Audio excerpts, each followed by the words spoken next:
I took a bite of my sandwich, and it burned. Why? Because it was too hot. You know what would cool down a sandwich? Waiting. I don't want to wait. I want to make money. So I went and played GTA 5. I made money. Then I didn't make money. Then I got bored because I had to wait some more. I had to wait 15 minutes. You know what takes 15 minutes? This video, which is probably going to be 20 minutes. Plus another 10 to edit and another 8 to post. And I can't play games while I post because I don't want to. Because, you know, files and gameplay and...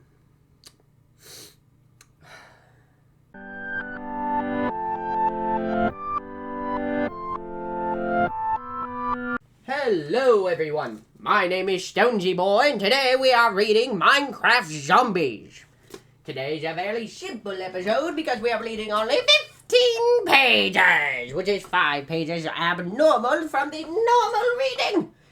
And then next we are reading 22 pages, which is 2 more than normal, which I call horrible. Seriously though. We're reading Minecraft Zombies, the 20% off cover off price, save another 5% with your Target Red card by Nick yeah,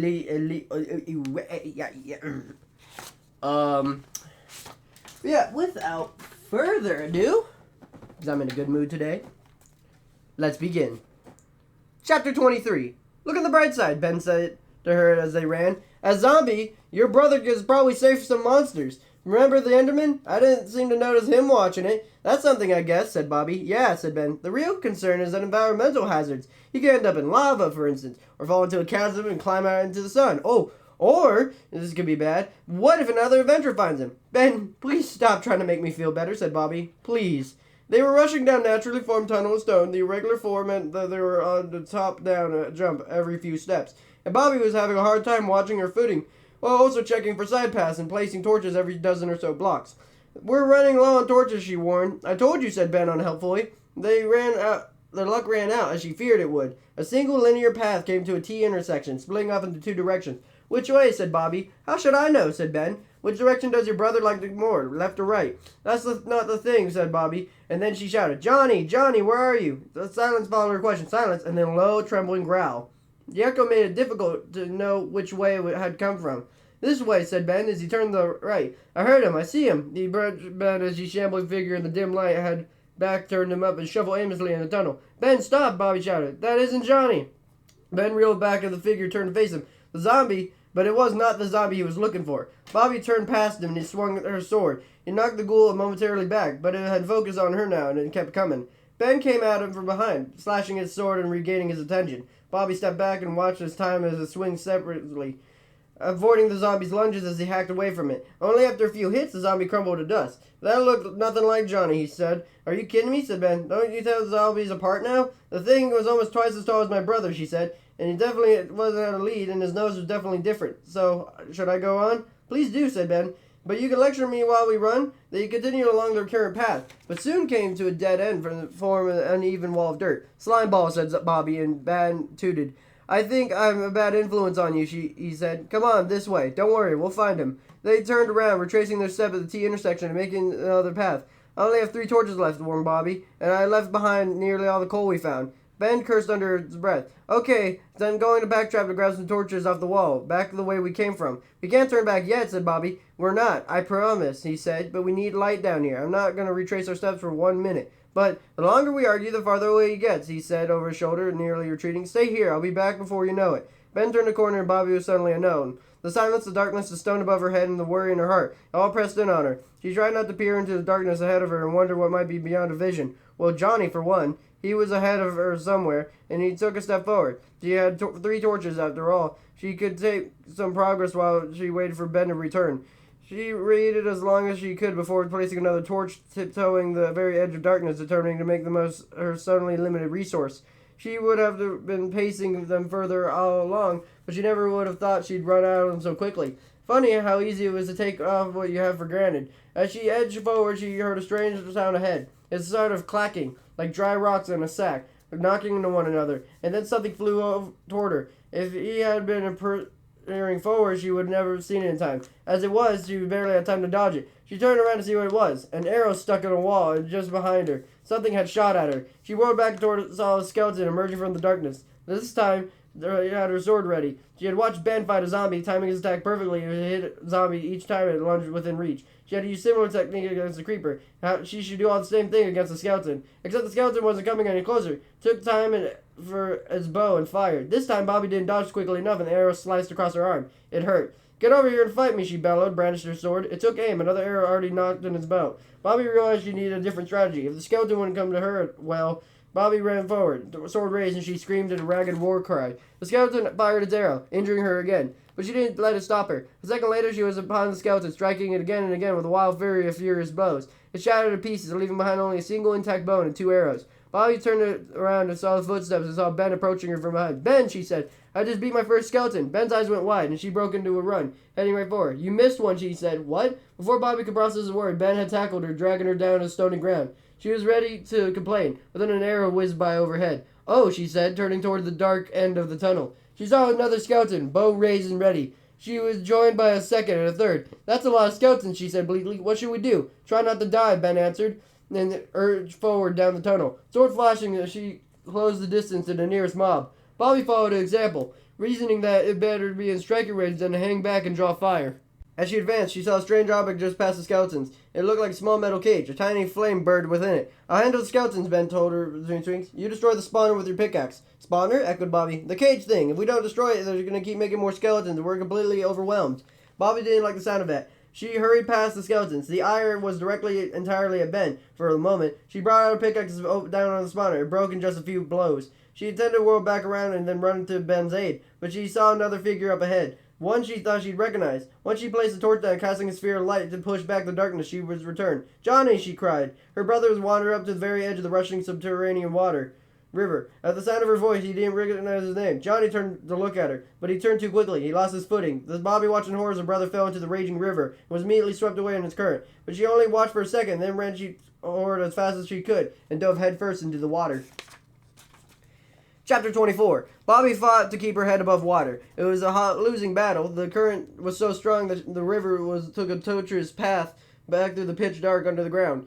How could Bobby hope to find the surface when she couldn't even tell which way was up? And now could she find Johnny in all this chaos? After a little time, even though the river continued to rage, the darkness began to lighten. An eerie orange glow filled the cavern. She only hoped it wasn't daylight. There would be no protecting her brother from that. And then suddenly, as Bobby was heading to wonder where she had swept out to sea, she calmed, and narrow river widened to a tranquil underground lake. In the eerie orange light, Bobby was able to see Johnny nearby, struggling to swim. The poor thing was trying to bite the water, as he could fight it off or infect it. Turning it into the side, she grabbed him from behind, carefully to avoid his teeth and claws, and dragged him to shore. Gripping his lead, Bobby collapsed to the dry stone, and Johnny did the same. "Bad baby," she said, breathless. Although part of her took some comfort in knowing that Johnny still had a tendency to wander off, it was another reminder that Johnny she knew was still in there, somewhere.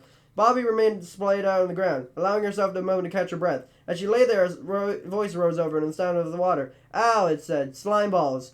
As Bobby popped up from one of her prone positions, he'd been swimming in her direction. Bobby extended a hand and he took it as she clambered on the shore. "That was awful," she said, wheezing for her breath. "You followed us?" said Bobby. "Well, sure," said Ben. "I've done more anything than less for a payday." He plopped down on the ground. "Not much more idiotic, though." "Right," said Bobby. She kept forgetting why Ben was really there.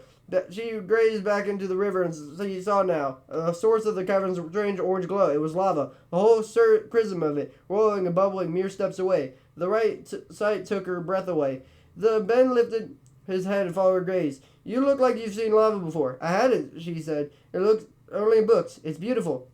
"From a distance, I guess, but don't touch it," said Ben, and he turned to Johnny. "That does devil for you, you nocturnal numbskull." Johnny opened his mouth to growl, and a mouthful of river water poured out. "That black wall," Bobby said. "That's the one separating water from the lava. Is that obsidian?" "Yeah, useful stuff, because it blocks lava and explosions," and answered Ben. "It forms sometimes when water and lava come into contact. I'd say we should mine it, or our paltry iron pickaxes won't do the job." He pulled himself to his feet. "It can also be a little tricky, mining so close to lava. I once set my boots on fire and had to jump in a lake." Bobby, who had been creeping closer to the edge, took a big step back. Ben chuckled. "The good news is that the light will keep new monsters from spawning and no torches required." He rolled his shoulders. "Should we rest? Maybe eat something? I don't know about you, but I took a couple of arrows back there." While Bobby started a campfire with her last piece of coal, Ben stepped out of her bed, and then he ringed them with cobblestone. It took only a few minutes before they had an open-roofed structure with simple openings to serve as doors and windows. Bobby blinked fiercely at the sight. You just built a whole house in the time it took me to shake the water out of my boot gloves? Well, sure. It's pretty basic, Ben said. And it really were no big deal. And I had all this stone in my inventory. Why not?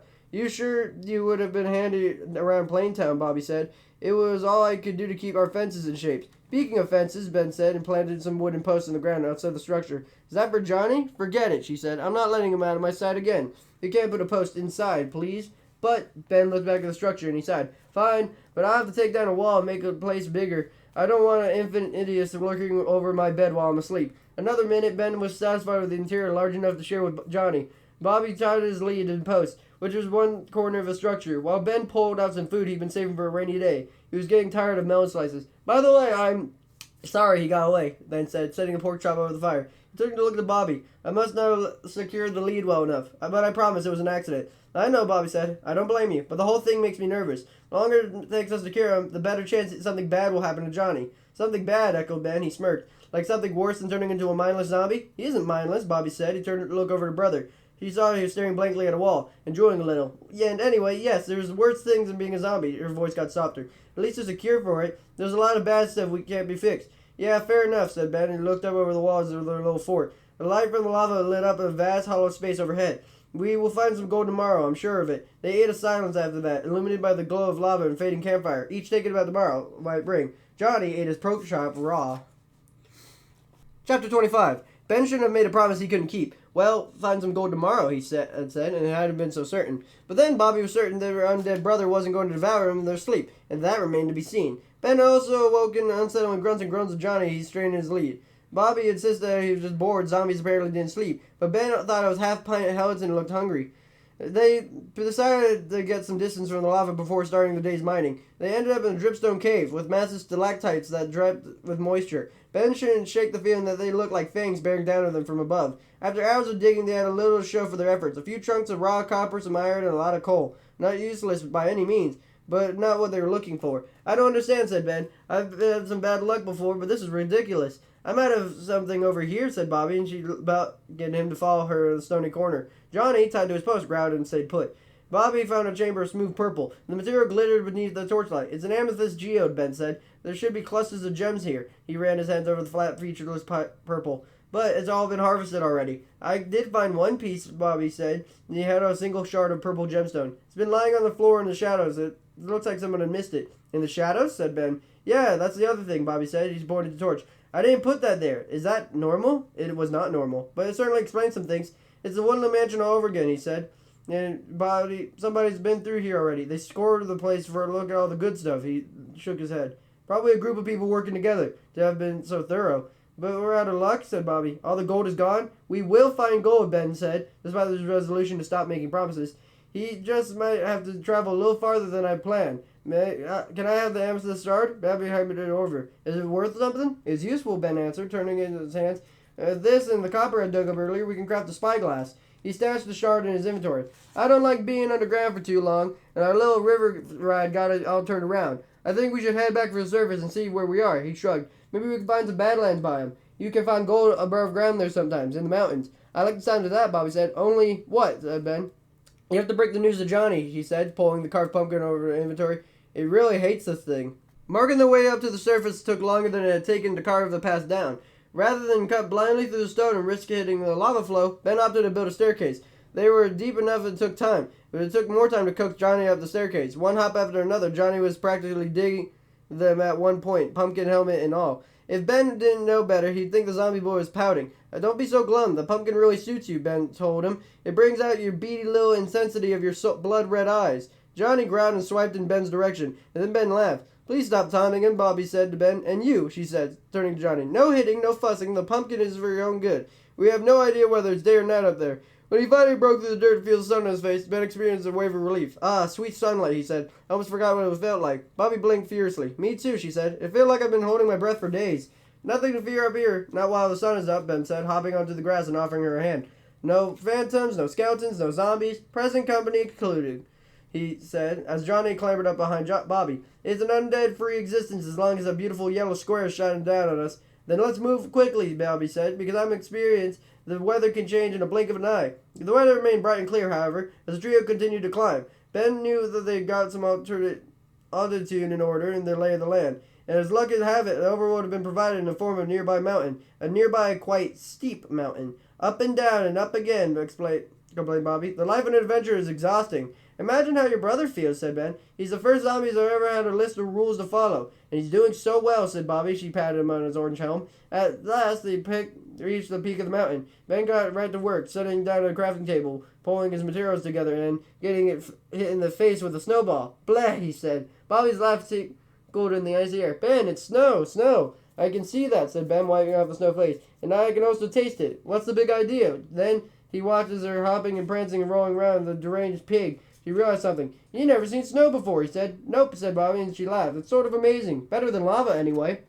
Well, it's all right, Ben said, as he smiled despite himself. He'd seen plenty of snow and tended to think of it an obstacle, if he thought of it at all. But seeing Bobby prancing around, it was hard not to imagine it through her eyes. It was sort of magical. Even Johnny had tied to a post, seemed entranced by the snow, and crackled beneath his feet. Bobby lobbed to get another snowball at him, and he dodged it. No fair, he said, laughing. I don't have a shovel. Who said I was interested in a fair fight, she said, sticking her tongue out. Her third snowball was aimed gently at Johnny, who appeared utterly confused at the entire thing. Ben got back into business, working the copper and amethyst into a functioning spyglass. With a new tool in hand, he stepped into the edge of the peak and gazed outward. Bobby, huffing exertion, trudged through the snow and standing beside him. He gasped. The overworld, it's so big, she said. From up here, it looks like just one of the cartographer Haven's maps. This is nothing, Ben said. He peered through the spyglass. I've been exploring for years, and I haven't seen a fraction of the overworld. It's bigger than I can wrap my head around. Ben handed her a spyglass and watched as she spun to look in every direction. I don't see any badlands out there, he told her, but there was some other biomes we might want to check out. I saw a desert, and there's a pyramid there. We can find some good loot. What about a village, said Bobby. Village? Where? There, she said, pointing, and she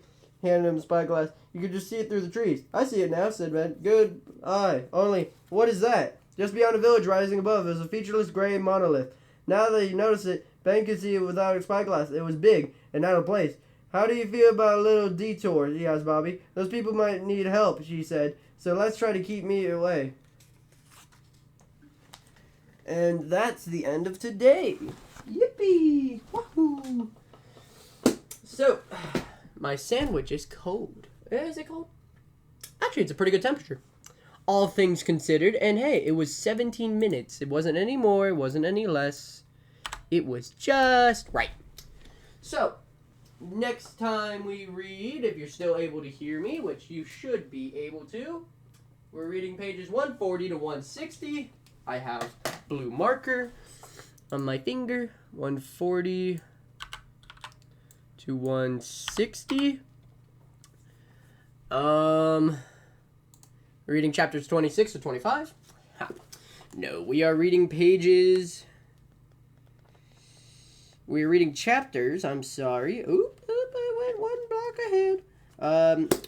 26 to 29, 3 chapters, just a little longer, and we're doing our average. So, with a bite of my beautiful, delicious chicken sandwich. I hope you guys have a super fantastic, wonderful day. Be polite. Be efficient. Like, comment, and subscribe. And I'll see you guys. 1 second. Chewy. That's good. Next time. Bye-bye. Hope you guys are enjoying the lo-fi videos and the new games.